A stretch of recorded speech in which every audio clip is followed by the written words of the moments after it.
Hi, welcome to my classroom here in Bluemont Hall.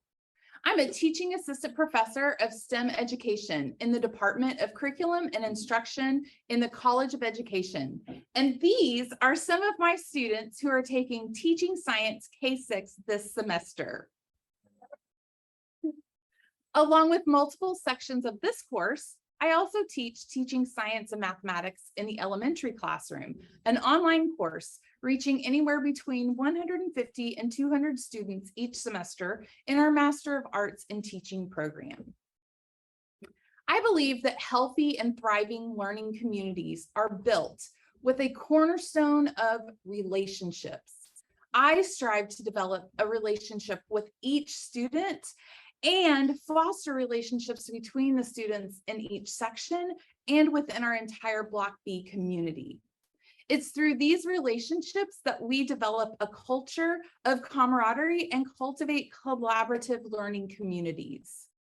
Hashtag relationship goals. Hattie and Yates share the importance of a positive teacher-student relationship in their work, Visible Learning in the Science of How We Learn.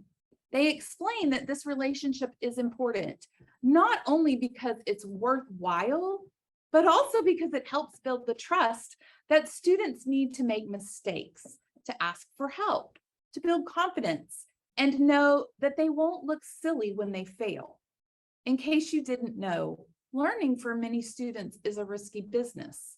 They need confidence in learning, openness to new experiences and thinking, understanding that we may be wrong and make errors, and that we all need feedback.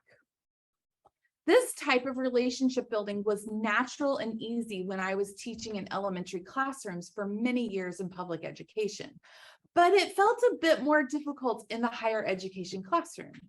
So I work hard to translate those skills in my undergraduate classes, giving them a model for their future classroom communities.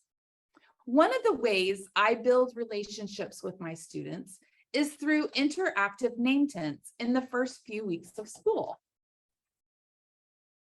While these name tents look like your ordinary name tent, there's something extraordinary hiding inside. This simple grid becomes the foundation of my relationship with each student in class. At the end of class, for the first 4 class sessions, which is 2 weeks in our schedule, students complete a section of the chart like an exit ticket. They get to share something with me each day. Sometimes they connect to an activity in class, while other times they share something personal in their life. Once they've finished their comment for the day, they leave them with me. Now it's my turn. I read each comment and I personally respond to them in the box below. When they return to class, their name tents are waiting for them. I take all of the name tents home each night, reading and responding while watching TV with my family. Is it a lot? Yes, but it's only for the first couple of weeks of school. And it's one of the best investments of my time, and it's so worth the return. Now you're probably thinking, there's no way I could do that with all of the students I teach. I can't say whether you could or couldn't do it, but I do believe there are ways that we can connect with each student individually, and we just have to find the best method for each of us. These name tents are just the beginning of the conversation with each student. They foster a vulnerability between us, and they lead to further learning about each other.